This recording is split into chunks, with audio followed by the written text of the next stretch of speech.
Karena benci dengan menantunya, wanita tua ini memasukkan 3 bangkai ekor kepiting ke dalam toilet bowl. Namun ia tidak tahu perbuatan jahatnya itu diperhatikan sesosok makhluk astral yang ada di sana. Setelah selesai, wanita tua itu keluar kamar mandi meninggalkan makhluk halus yang menatap dendam kepadanya.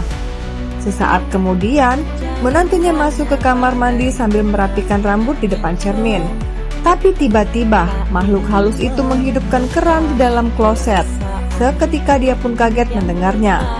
Kemudian, makhluk halus itu menyalakan air shower yang membuat wanita ini semakin cemas ketakutan, hingga membuat bulu kuduknya merinding, merasakan ada sesuatu di kamar mandi. Ketakutannya semakin menjadi saat ia melihat bangkai kepiting di dalam kloset. Sontak dia menjerit histeris sehingga suami yang mendengarnya bertanya apa yang terjadi di dalam kloset. Si wanita berkata, ada bangkai kepiting, aku sangat ketakutan.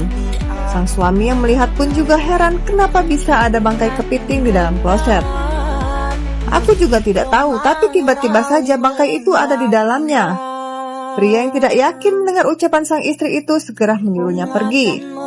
Setelah sang istri pergi, pria ini mengecek bangkai kepiting itu yang ternyata bangkai yang terikat rapi. Sontak ia pun curiga ada seseorang yang sengaja melakukannya. Sementara wanita ini berlari keluar menemui ibu mertua dan menyampaikan yang baru saja ia alami.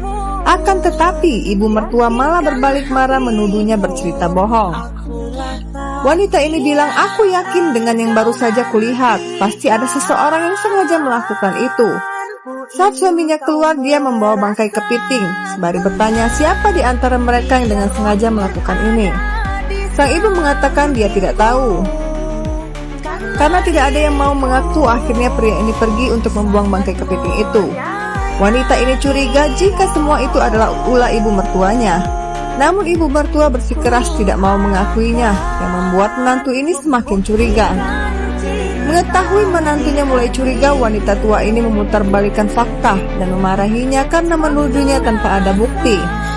Yang membuat makhluk halus itu semakin marah kepada ibu mertua jahat dan memutuskan untuk pergi. Wanita ini semakin merinding karena banyak hal aneh yang ada di dalam rumah ini. Tapi rupanya hantu ini ingin membalas dendam, dan ternyata sebelumnya dia adalah menantu dari wanita tua ini. Namun ketika wanita tua ini hanya berpura-pura baik, mengajaknya makan malam, menantu ini tampak senang dengan kebaikan ibu mertua yang sangat menyayanginya layaknya seperti anak kandung sendiri. Tapi ternyata wanita tua ini hanyalah berpura-pura baik.